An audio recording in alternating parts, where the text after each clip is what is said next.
Hey, I'm Andrew, and welcome to the Leading with Andrew show. I'm really glad that you're here. I've had the opportunity of working with hundreds of leaders across several industries, and I've also recently been diagnosed with ADHD. So whether you are a leader, whether you are someone who is or thinks they are neurodivergent, or you work with somebody who is neurodivergent, I've got you covered. Please note that anything that is discussed or any opinions that are shared on the Leading with Andrew show podcast are not a reflection of my full-time role in working as a senior consultant for the company Biz Group. Welcome to the Leading with Andrew show with me, Andrew, your host. It has been a minute since I have released an episode. We last recorded an episode for the Leading with Andrew show about 7 months ago. And for those of you who are tuning in again, what you'll notice is the background and the surroundings or environment is very different because I wanted to take quite a different approach in how I release episodes moving forward, because a lot has happened in the last 7 months since I released an episode for the Leading with Andrew show. So this is season 2. I am super excited to be back for season 2. I am working with the phenomenal Jay Roos, who's my producer. He will be making an appearance on the podcast from time to time, which I'm really excited about. But I've got a new vision, and one of the most important things that has happened for me in the past couple of months is that I have been diagnosed with ADHD.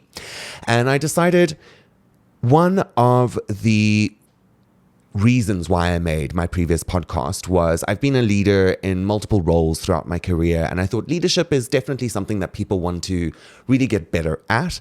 Leadership is definitely something that people want to learn more about and understand really their style of leadership. And I interviewed some incredible guests on my show who will also be returning for season 2. But in this season, I've realized since my ADHD diagnosis that I have struggled with certain things in my career as a leader. And one of the reasons that I wanted to focus on ADHD in leadership or neurodivergence in leadership is the fact that I want people to know that some of the struggles are difficult, but that you can definitely make it through. So I thought for the first episode, or the first 2 episodes, actually, of the podcast for season 2, I am going to do a little bit of a reintroduction about who I am and what my career has been over the past, I would say, 20 or so years, 20 plus years. So what gives me the authority to be talking about leadership, and then a little bit of what my mission is moving forward, and then questions that people ask me all of the time, and some myths that I've learned along the way. But for this particular season, you are going to get a host of different guests, right? I have guests that have a PhD in diversity, equity, and inclusion. I have guests who are clinical psychologists. I have guests who are motivational speakers. And from time to time, I might be interviewed on my own podcast.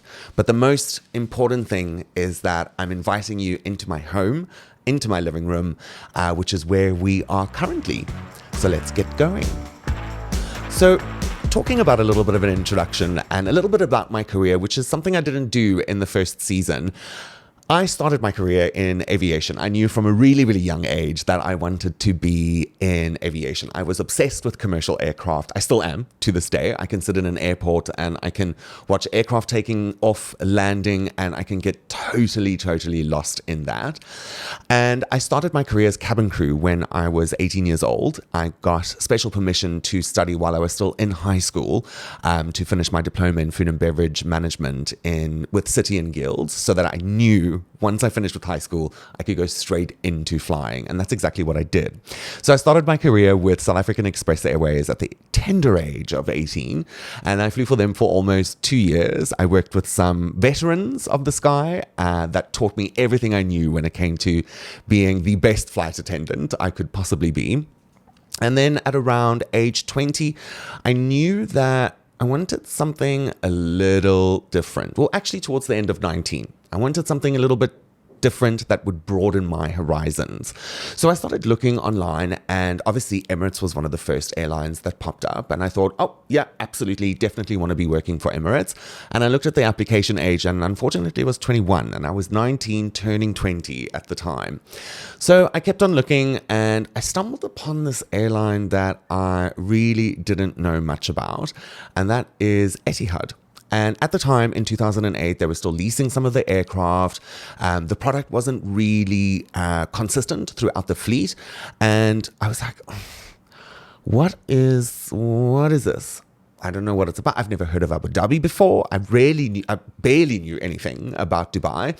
So I thought, well, you know what? Let me give it a try. Their application age is 20, and by the time the application date closes, I would be 20 years old. So I would definitely qualify to work for them. So I did that, and on the 27th of October 2007, I was interviewed. I was invited for an interview in Johannesburg, where I was living at the time, and the 8th of February, I landed into Abu Dhabi 2008. 8th of Feb 2008, I landed into Abu Dhabi for the first time, and there was no Yas Island. There was no nothing really glamorous about Abu Dhabi at the time. It was all new. There were a couple of South Africans in my batch, but I had a good feeling about it, and I just really wanted to make the most of it. Started off my training as cabin crew, and I knew, okay, this is going to be really exciting. And I went with it. I did my training. My first flight was to Paris. And I don't know for those of you who have seen the movie View from the Top with Gwyneth Paltrow, but she says the line in the movie, Paris First Class International. And this is my first guest on my podcast, ladies and gentlemen. Her name is Selena. As we are in my house, she will be making an appearance from time to time. So say hi to everybody, Selena.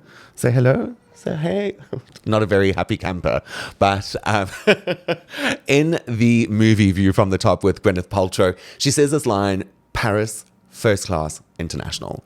And I knew when I watched this movie when I was still in school that I wanted to say that line one day. And I actually got to say it as one of my first international flights, which was Paris. And I didn't work in first class. I got to first class. I was stuck in economy class at the back because I was brand new.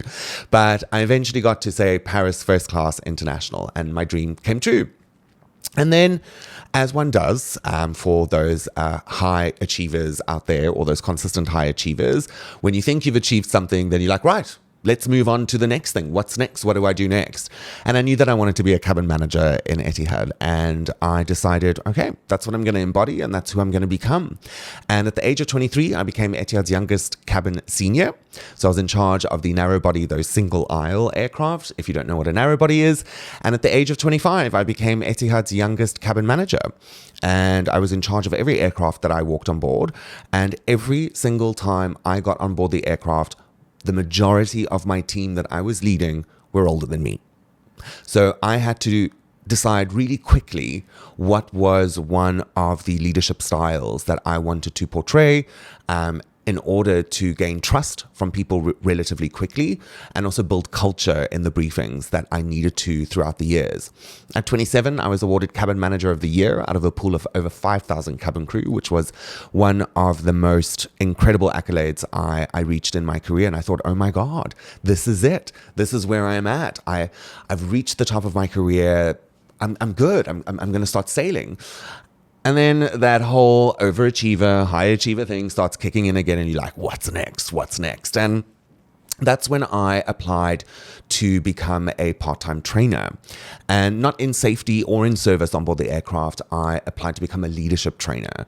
And this particular leadership program that we rolled out at Etihad was phenomenal. It was really extra special because we partnered with a consultancy firm from the UK that specializes in leadership development. And what I learned about leadership development sparked this fire inside that I literally cannot explain to anybody. I already do have a fire on a good day, but this sparked fire inside that I really cannot explain. And when I walked into the front of the room for the first time to facilitate a leadership workshop, which was in 5 phases over the course of 2 years, I was happier than I had ever been, really. I was scared, don't get me wrong. I was really, really scared walking to the front of the room going, what am I going to tell these people?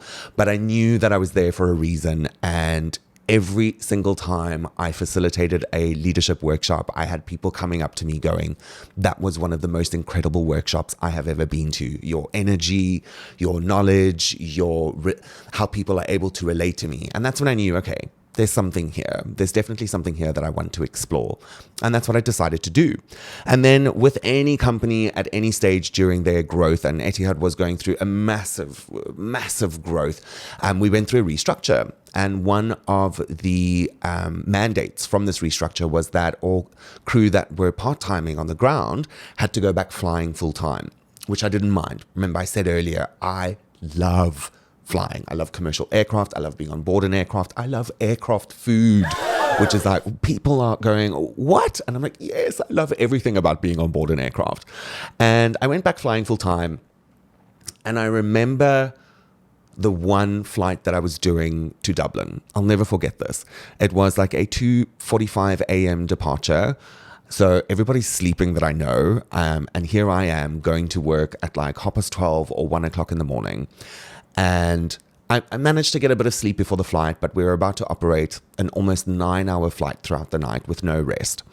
And I remember getting to Dublin. We landed at about 5 o'clock in the morning. And my wake-up call the following morning was at about 6 o'clock in the morning. So if I slept the whole day, I wouldn't have slept that night.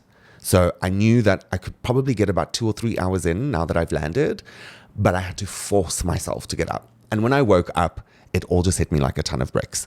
I was almost in pain, without sounding dramatic. I was almost in pain from being tired, and I knew it was time to look for something else. And that's what I started doing. And the moment I made that decision, I won't say opportunities landed in my lap, but through various mechanisms that I put in place in my life at that point, which I'm going to be discussing throughout the season, is that things lined up for me the way that it really did. And I then resigned from Etihad. I was offered an opportunity through interviews. I went through the entire recruitment process, but I was offered an opportunity in hotels as a learning and development manager through networking. And I decided to take up this opportunity. I went for the interview with the senior director of HR, the regional vice president. I did all of the protocols involved in any recruitment process. And I joined Jumeirah Hotel Group as their learning and development manager, or one of their learning and development managers in Madinat, Jumeirah. And boy, oh boy, was I in for something. I was in for a treat. I had absolutely no idea what I was doing. Here's this leadership trainer walking into a learning and development manager position. Now I'm going to be managing the function of learning. But I applied myself, and I was learning with several WTFs a minute every single day, going, what am I doing? How am I doing this? But with my relationship skills that I'm able to build really, really good relationships with the people around me, I managed. And about a year later, I was promoted to Director of Learning and Development for the Madinat Jumeirah Resort. And then that little thing in 2020 happened. I don't know if anybody remembers that. COVID, really minor inconvenience. This is the way that I tell it all the time. And I was without a job for probably about, I would say, 10 months. And then after that, I rejoined Jumeirah at one of their different hotel properties, or one of their different hotels. And then I finally finished off my career in the hotel industry in the Rotana Hotel Group, where I became the senior director or corporate director of learning and development and talent management. So I was heading up the function of learning and development at the age of 34 of over 10,000 people, and across almost 70 business units in their corporate office in Abu Dhabi. And let me tell you, I learned so much from that role. But the biggest thing that I learned wasn't how to manage learning and development. It was that this isn't actually what I want to be doing. This isn't me being in an office and not interacting with people as much as I really do need to interact with people. And again, leaning into my network, I realized that maybe somebody in my network can help me try and find what it is that I'm meant to be doing with my life. Not necessarily with my life, but if I could do something more aligned with what I love doing.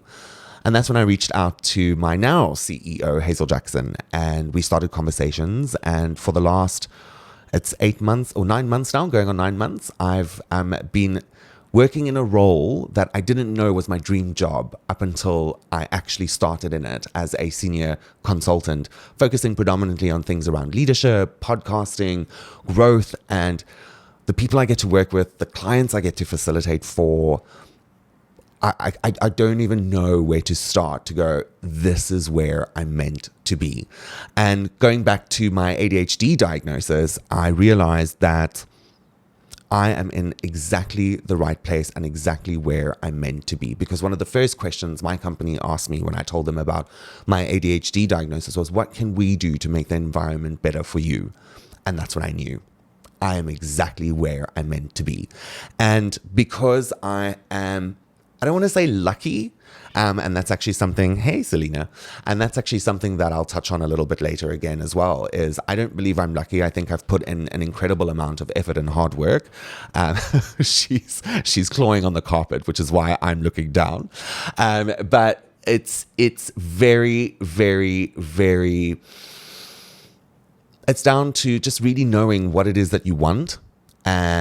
How I got there, I'm definitely going to share across the season, but it's given me the space to come back to the creative drawing board of my podcast and the Leading with Andrew show and go, right, I have to give back to the world.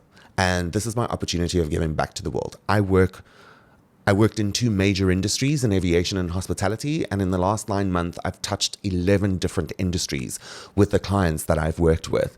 And the lessons I'm going to share, the opportunities for learning about yourself, I'm going to share. Everything that I've used, I'm going to share.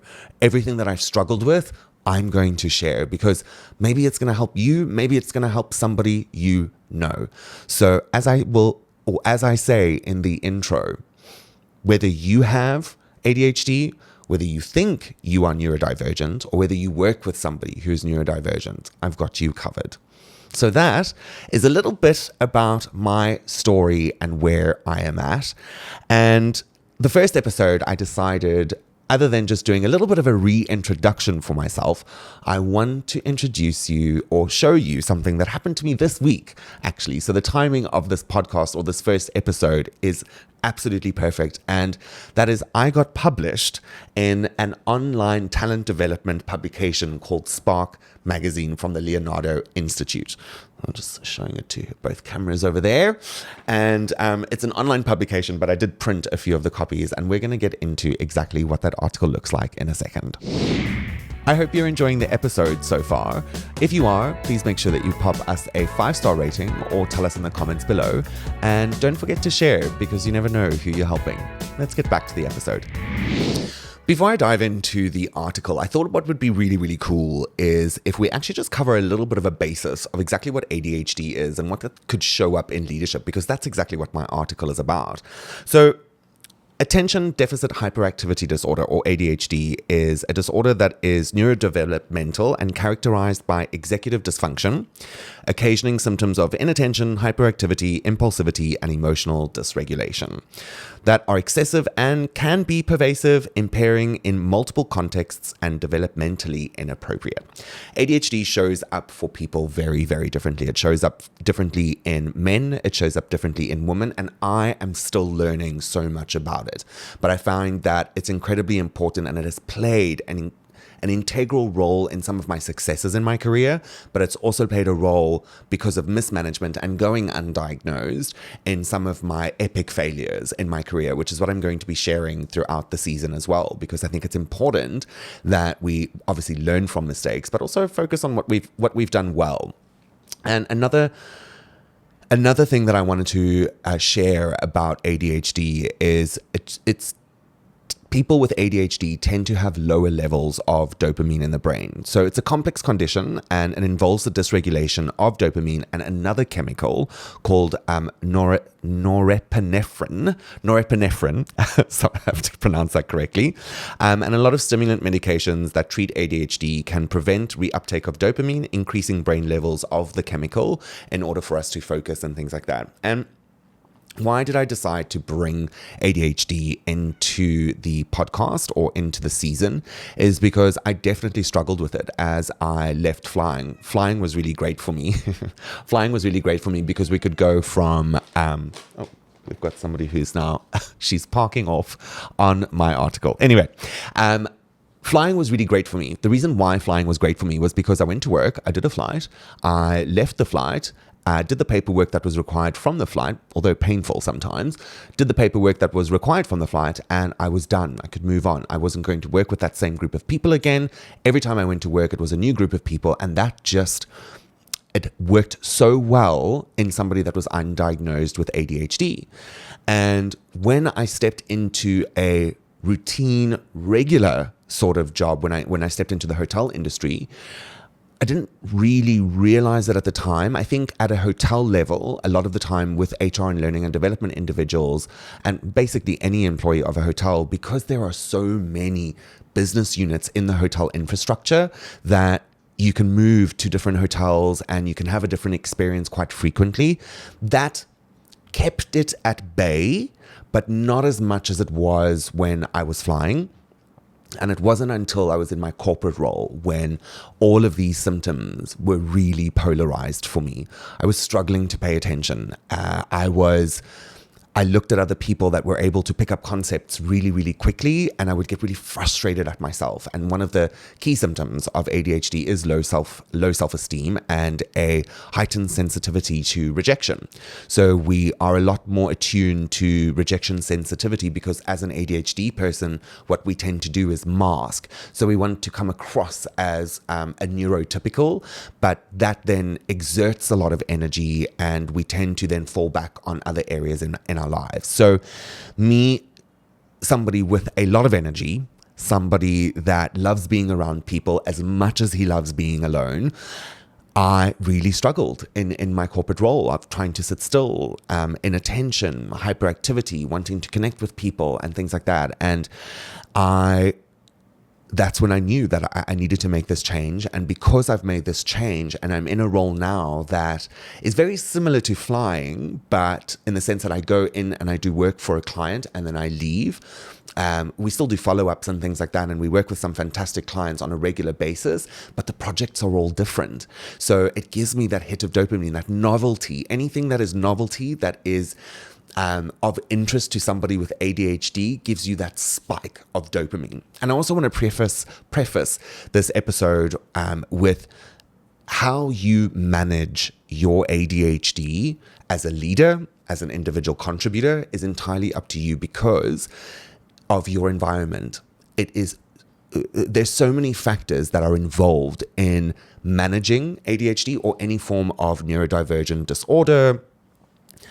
I have worked very closely with two psychiatrists that I have got my diagnosis from, and we've taken a real broad evaluation of my life and what my day-to-day looks like in order for me to manage it effectively.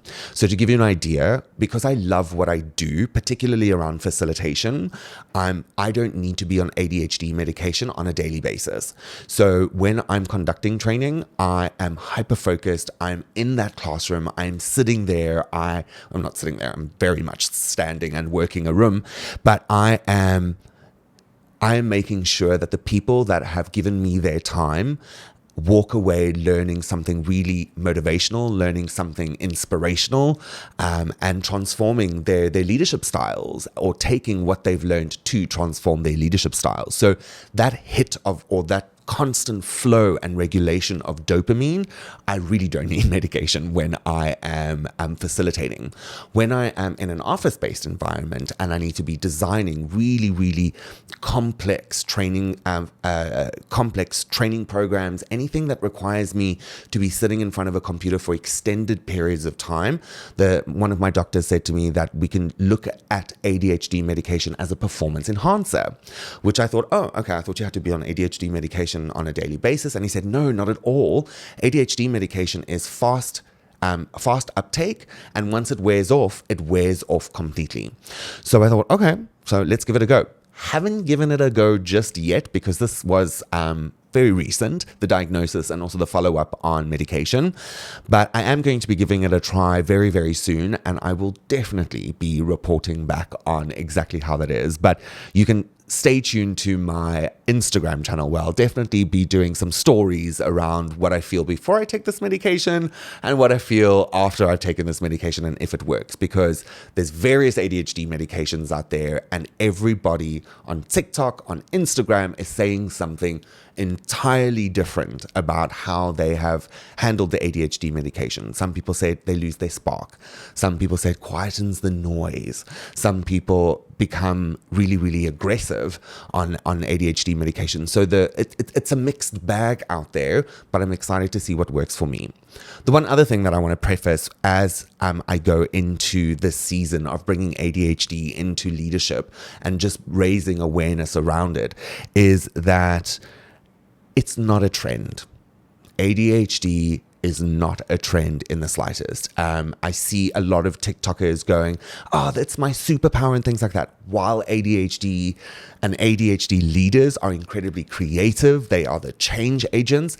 If you aren't managing your ADHD effectively, it can severely impact your life, which is what I encourage every single person to do. Is you've got to find the patterns in your everyday life. You've got to identify them, and you've got to go, how is ADHD, knowing what the symptoms are, knowing what your diagnosis is, and working closely with your doctor. How has this impacted my life? What does my life look like on a daily basis? Only then are you able to turn ADHD into your superpower, or let it take over your life completely if you're mismanaging it. So there is a lot that we are going to be covering in this season when it comes to ADHD. And I'm so excited that I work with people that know about it. I work in a company that is supportive of it. And I know that I'm using it as my superpower because it's made me so incredibly creative. I've shown so much compassion for myself since my diagnosis. And when I walked into the doctor's office, I said to the first psychiatrist that I went to about getting a diagnosis, I said to him, I'm not here for medication. I'm really just here for my mental health because I want to know, is the way that I think normal? And to very quickly find out it's not. I think very differently, and my brain is wired very differently to that of a neurotypical. And you know what? I couldn't feel more like a unicorn, if I can say that, like an absolute unicorn, because it has become a superpower because I'm managing it effectively. So that is a little bit about ADHD. I'm educating myself on it a lot more so that I'm able to share an opinion that is educated, but also to have conversations with maybe some of my guests are neurotypical, maybe some of them are neurodiverse, and bringing that collective intelligence together is what's going to make it really exciting. So back to the article. The name of my article is Planned Behavior, Redefining Leadership for a Neurodiverse World. And there were a couple of things that I wanted to mention with the article around leadership and what are some of the barriers to leadership and what makes a leader really transformative. So as you can see over there, when you go onto the publication, these papers have crinkled slightly because my cat is sitting on the article that I am trying to take you through. But as you'll see on page 37, I'm going to be posting all the links for the podcast. You'll find them on my Instagram, Leading with Andrew, and you'll also find them in the show notes of the episode here on Spotify or YouTube, wherever you're choosing to watch or listen, or Apple Podcasts as well. And some of the things that I mention in my article, particularly around leadership as a whole, it actually started when I was designing a values workshop for very, very senior leaders for a client that we were working for. And I really went into, I won't say the depths of industrial psychology, by no means did I go into the depths, but I started scratching on the surface and I stumbled upon this theory called the theory of planned behavior, which fascinated me so much. And very basically, or at a high level, the theory of planned behavior kind of says, hey, your brain's actually making multiple decisions that you are unaware of before you actually have an intention to behave in a certain way. And Again, at a high level, those are three things that are happening. It's my beliefs towards the behavior and my evaluation of the outcome, my subjective norms. So what are people doing around me, my peers, my colleagues, my friends? And then what is my evaluation of my capability of performing this task? And I included that in some of the training for these very senior leaders that have probably been through values workshops before. So I wanted to make it really interesting that, hey, before you even have this intention to act or behave in a certain way, your brain, very much like it controls your breathing and your digestion, is making these decisions that you're unaware of. But should you become aware of them, you're able to mitigate them a lot better. So that's why it's called Planned Behavior, Redefining Leadership for a Neurodiverse World. And one of the first things that I address in this article is the fear of failure.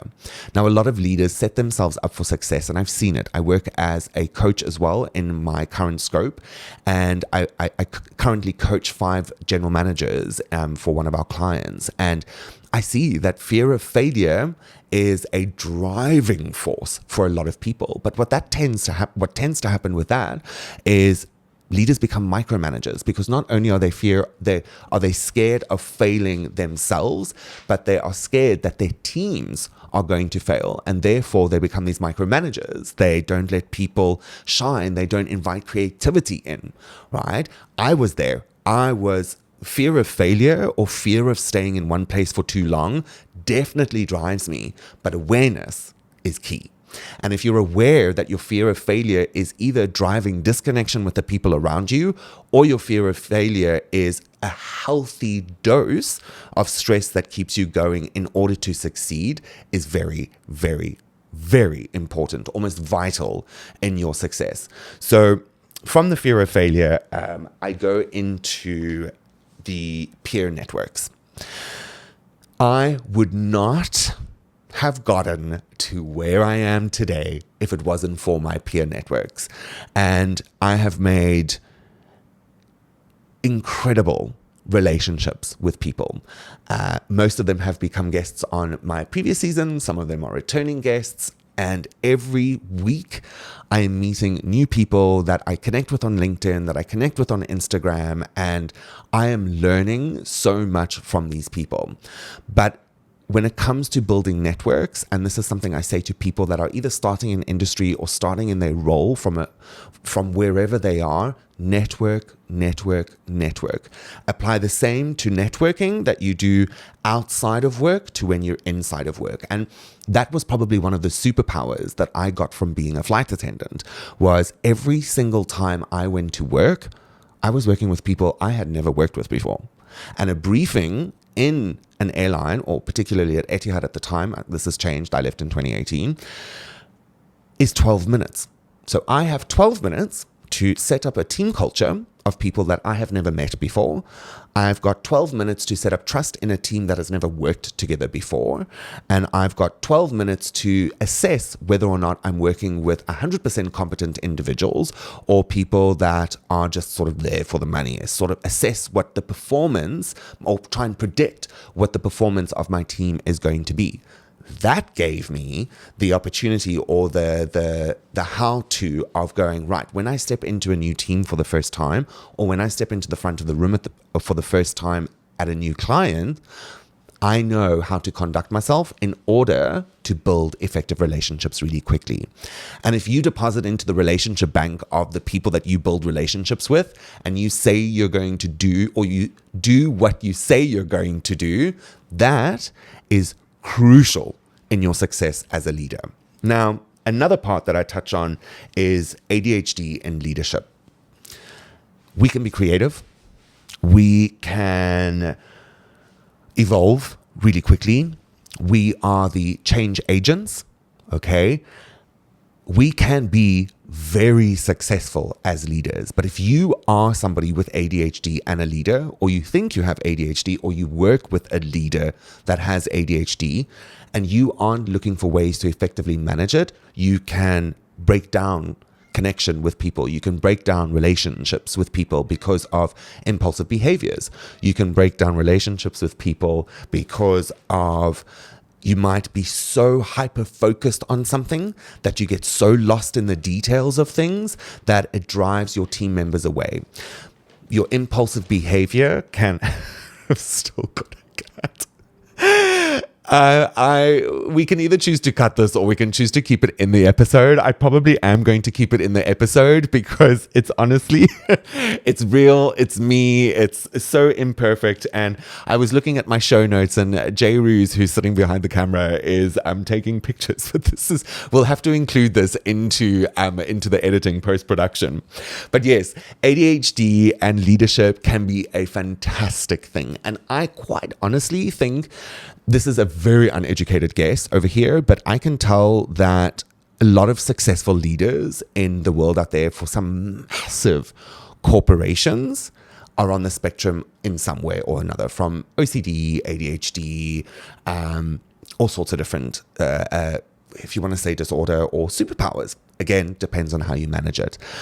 But you've got to focus on making sure that you are building effective relationships, because those people are going to be the people that are going to help you when you hit your shortfalls. And that's one thing that I've learned in my career is as a leader, I have surrounded myself with people that enjoy doing some of the things that I don't enjoy doing, but we complement each other. It's not just one way.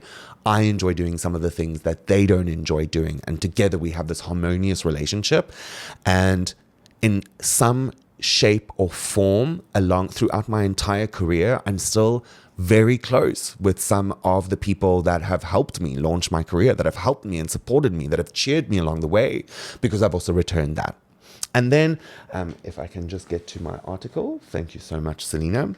I've explained what the theory of planned behavior is. So I've gone into how I approach my preparation for a client, how I have gone into preparation for a meeting, how I prepare to post on Instagram, for example, is all planned now, because it's all about my attitude. It's all about how I'm assessing other people are doing. And remember, healthy comparison is great. Jordan Peterson, the professor of clinical psychology, his book is 12 Rules for Life. Not everybody agrees with everything he says, neither do I, but he does make a lot of sense in so many different ways. He said on his podcast once that when you compare yourself, it's fine. But the mistake that we make when we compare ourselves to people is we compare ourselves to people that are doing the best in that field that we are comparing them to. So if I'm comparing myself to another podcaster, the podcaster that I'm going to look at is a podcaster like Joe Rogan, who is the most listened to podcast in the world, or the number one podcast on Spotify. That's not going to get me anywhere. It's going to demotivate me. I need to compare myself to other podcasters that are focusing on leadership or ADHD in my region. That is the key for motivation when it comes to how I plan my behavior. And then finally, taking the first step towards transformative leadership. And I really encourage you to go read this article. There are some incredible authors that the Leonardo Institute has pulled together for the September 2024 issue. And I'm just a drop in the ocean of some incredible data that is out in this online publication. But if I had to give somebody a piece of advice when it comes to leadership, leadership is not so much about being a leader. It's not so much being about a manager. It's about being a conductor. And being a conductor, if you think about it, is someone who is able to bring the best out in people. Look at an orchestra. And that is the example that I use all of the time. Look at the Berlin Orchestra, the Philharmonic Orchestra. A conductor is standing there with his back to the audience, focusing on the people in front of him, and he's able to bring those sounds and merge those sounds back and forth and come in and faster tempo and slower tempo. That is transformative leadership for me, because let me tell you something. All of the leaders that I work with now are leading, not all of them, but most of them are leading across 5 generations. And remember, people do not live to work anymore as much as older generations like baby boomers, Gen X, and older millennials do. People work to live. Your younger millennials, your Gen Zs, and your Gen Alphas that are going to be coming up into the mix really soon. So to wrap that up, or to clean it up really nicely for you, is be a conductor. Know what you have around you. And if you're listening to this podcast because you are neurodivergent, plan your behavior and build your relationships. That brings me to the end of the first episode of season 2 of the Leading with Andrew show, talking about ADHD. That is a drop in the ocean of everything that we are going to be covering throughout the season. What you can look forward to if you skip through the beginning of the episode, I encourage you to go back. What you can look forward to is some dear friends coming onto the podcast, a professor, diversity, equity, and inclusion, my friend who is a clinical psychologist and used to work with patients back in the UK. I've got motivational speakers. I've got holistic healers. I've got all sorts of people that are coming onto the season. And I'm so excited to get them into the lounge and onto the couch and ask them questions about how they have crafted their success. Some of them might be neurodiverse. You never know. It depends on what they want to share. But I'm so excited for you to come along this journey with me in season 2 of the Leading with Andrew show. And I look forward to the next episode. And that is another episode done and dusted. Thank you so much for tuning in, whether you're watching or listening, and whatever you're doing, watching and listening. It was great to have you here. Please make sure that you let me know how you found the episode by either giving me 5 stars or commenting so that we can make sure that we are giving you what it is that you want to listen to and watch. Also, feel free to connect with me on LinkedIn and Instagram at Leading with Andrew or Andrew Walliser. See you soon.